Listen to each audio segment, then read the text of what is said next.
Science के इतने तरक्की करने के बाद भी मौत को प्रेडिक्ट करना नामुमकिन है।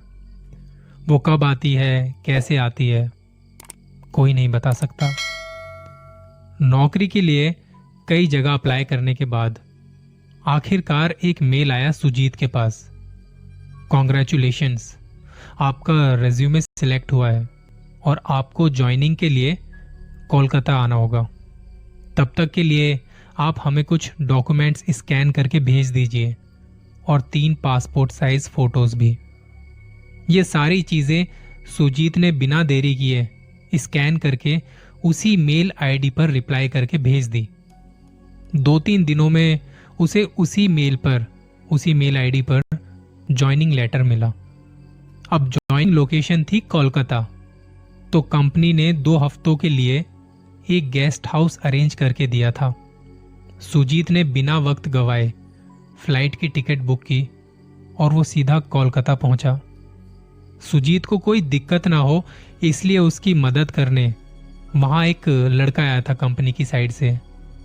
गेस्ट हाउस पहुंचे तो देखा कि उसने जितना सोचा था वो गेस्ट हाउस उससे कहीं ज्यादा छोटा था।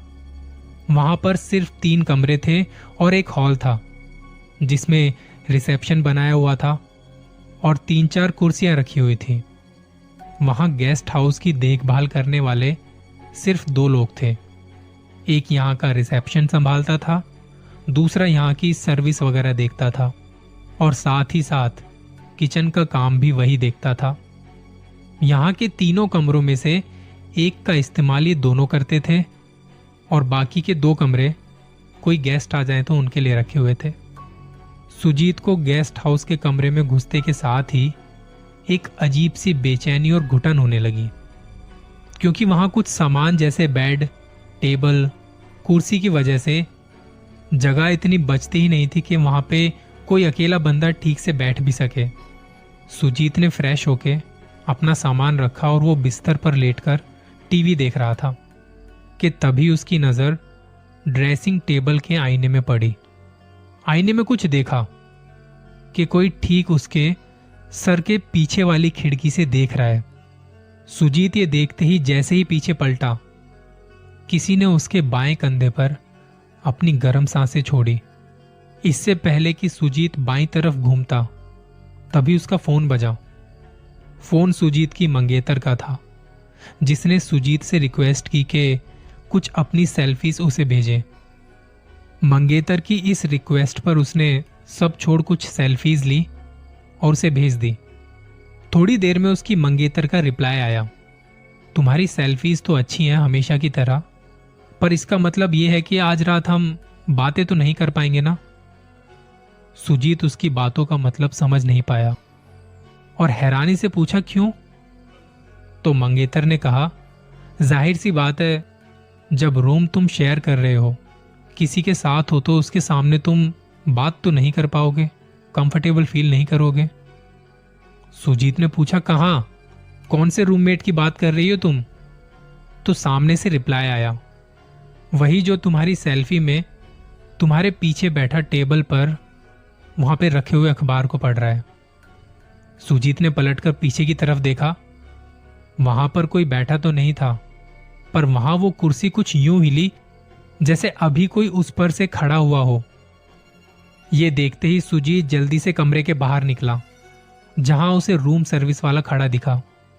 सुजीत ने कहा कि वो इस कमरे में नहीं रह सकता, अगर हो सके तो उसका कमरा चेंज कर दिया जाए।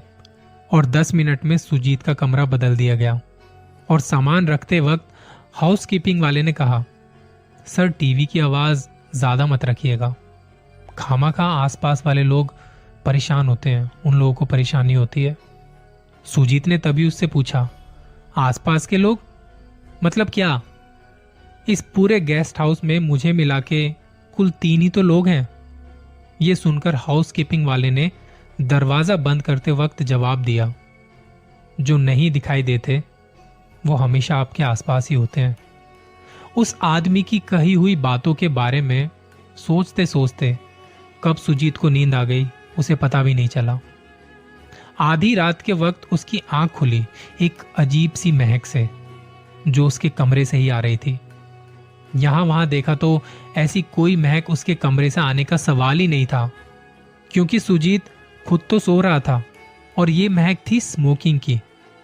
सुजीत ने उठकर यहाँ वहां देखा और बाथरूम का दरवाजा खोला। बाथरूम में स्मोकिंग का धुआं भरा हुआ था। इस कमरे में सुजीत अकेला था और ना वो स्मोकिंग किया करता था। बाथरूम की खिड़की से वो झांक कर देख रहा था कि कहीं वो धुआं बाहर से तो नहीं आ रहा। तभी उसे ऐसा लगा मानो कोई उसके एकदम पास से गुजरा हो। बाथरूम का दरवाजा हल्के से बंद हुआ और कमरे में किसी के चल के जाने की आवाज आई। सुजीत ने बाथरूम का दरवाजा खोला तो पाया कि कमरे की फर्श पर चप्पलों के निशान हैं, बाथरूम से निकलकर पलंग तक जाने के। और बिस्तर जिस तरह एक तरफ से दबा हुआ था, ऐसा लग रहा था मानो कोई उस पर लेटा हुआ है। सुजीत ने एकदम से फोटो खींची और अपनी मंगेतर को भेज दी, ये पूछने के लिए कि क्या तुम्हें इस फोटो में कोई दिखाई दे रहा है। थोड़ी देर में रिप्लाई आया, हाँ, ये फोटो में तुम्हारा ही तो रूममेट है जो तुम्हारी सेल्फी में देखा था मैंने। ये मैसेज पढ़कर सुजीत ने रिसेप्शन की तरफ जाने के लिए जैसे ही दरवाजा खोला, वहां गेस्ट हाउस का स्टाफ खड़ा था। सुजीत ने कहा कि मैं इस कमरे में नहीं रह सकता। अगर आप लोगों को कोई दिक्कत ना हो तो क्या मैं आप लोगों के साथ सो जाऊं आज रात। स्टाफ ने कहा कि हमें तो कोई दिक्कत नहीं है, आप चलिए हमारे साथ, हमारे कमरे में आराम से सो जाइए।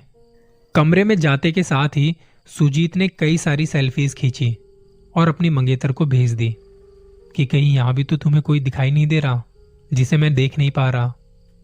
इस बार उसकी मंगेतर का जवाब नहीं आया, शायद उसे नींद आ गई थी।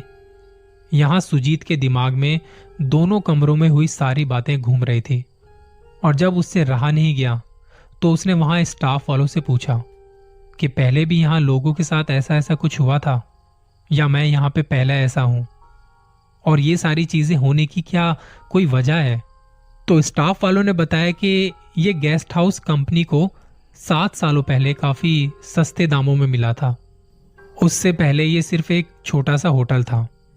तब राजीव नाम का एक लड़का नौकरी ढूंढने के लिए कोलकाता आया था। उसने नौकरी ना मिलने पर इसी गेस्ट हाउस में सुसाइड कर लिया था। तब से लेकर आज तक इस गेस्ट हाउस में कई लोगों को उसकी मौजूदगी का एहसास हुआ है। सुजीत ने तभी अपना मोबाइल दिखाकर उससे पूछा कि क्या इन तस्वीरों में तुम्हें कोई दिखाई दे रहा है। तो उन्होंने मोबाइल में ली गई फोटो में सुजीत और उसे देखने की बात कही। रात हुई, तकरीबन 11 बज रहे थे। हल्की रोशनी में सुजीत ने देखा कि कोई कमरे में आया है और वो सोने चला गया। शायद इस गेस्ट हाउस का रिसेप्शनिस्ट हो। पर थोड़ी ही देर में दरवाजे पर एक खटखटाने की आवाज हुई। स्टाफ में से किसी ने दरवाजा खोला तो एक आदमी अंदर सोने आया। सुजीत ने स्टाफ वाले से पूछा कि ये कौन है, तो उसने कहा यहां का रिसेप्शनिस्ट। अगर ये रिसेप्शनिस्ट है तो जो यहां पर इतनी देर तक था वो कौन था। स्टाफ वाले ने सुजीत से उसका हुलिया पूछा तो उसने बताया कि घुंघराले बाल और तकरीबन 5 फीट 8 इंच की लंबाई होगी। ये सुनकर स्टाफ वाले एकदम चुप हो गए, क्योंकि ये राजीव का हुलिया था। ये जानने के बाद सुजीत वहां रुकने की हालत में नहीं था। वो उठकर कुर्सी पर बैठ गया। कुर्सी पर बैठने के थोड़ी देर बाद एक और आदमी उसके कमरे में आकर बैठा और कहने लगा, कॉन्ग्रेचुलेशंस, आपका रिज्यूमे सिलेक्ट हुआ है। आज पहला दिन है जॉब का, गुड लक। सुजीत का सपना टूटा और उसकी आंखें खुली। देखा तो कल रात वो कुर्सी पर ही सो गया था और गेस्ट हाउस के वो दोनों स्टाफ वाले भी इस कमरे में नहीं थे। वो जल्दी से बाहर गया। रिसेप्शन पे जाके देखा तो स्टाफ वाले वहां भी नहीं थे। सुजीत अब इस गेस्ट हाउस से चेकआउट करना चाहता था, पर उसका सामान जिस कमरे में रखा था वहां जाने की उसकी हिम्मत नहीं हो रही थी। इसलिए वो सोफे पर ही बैठकर उन दोनों का इंतजार कर रहा था। थोड़ी ही देर में अखबार वाला वहां आया। उसने अखबार वहां रख दिया और वो चला गया। सुजीत ने समय बिताने के लिए अखबार पढ़ना शुरू किया। पढ़ते पढ़ते उसकी नज़र एक जगह जाकर रुक गई। इस कॉलम में कुछ मिसिंग लोगों के बारे में लिखा हुआ था और लापता लाशों के बारे में। सुजीत ने देखा तो वहां उसकी भी खबर छपी थी। न्यूज़पेपर वालों को फोन लगाने के लिए जैसे ही उसने अपना फोन निकाला तो उसने बहुत सारे अनरीड मैसेज देखे जो उसकी मंगेतर के थे। इन मैसेजेस में उसने सुजीत की भेजी हुई तस्वीरों का जिक्र करते हुए बताया, तुम्हारी हर पिक्चर में ये घुंघराले बालों वाला आदमी क्या कर रहा है। सुजीत ने सारी तस्वीरें दोबारा देखी पर उसे वो नजर नहीं आया जो उसकी मंगेतर को नजर आ रहा था। सुजीत ने जल्दी से न्यूज़पेपर वालों को फोन करके पूछा कि आपके न्यूज़पेपर में मुर्दों वाले कॉलम में उसकी फोटो किसने छपवाई, जबकि वो तो जिंदा है। तो वहां से पता चला कि सर आप ही के किसी रिलेटिव राजीव ने आकर ये खबरें छपवाई थी और साथ ही आपके डेथ सर्टिफिकेट की स्कैन कॉपी भी दी थी। सुजीत को समझ नहीं आया कि ये हो क्या रहा है। अब उसने अपना बैग लेने तक का इंतजार नहीं किया और सीधा उस गेस्ट हाउस से बाहर निकल गया। और बाहर निकलते के साथ ही एक कार एक्सीडेंट में उसकी मौत हो गई। हादसे कभी बता के नहीं होते, वो तो बस हो जाते हैं। कॉन्ग्रेचुलेशंस, आपका रेज्यूमे सिलेक्ट हुआ है। इस गेस्ट हाउस में हमें आपकी सेवा करने का एक मौका तो दीजिए।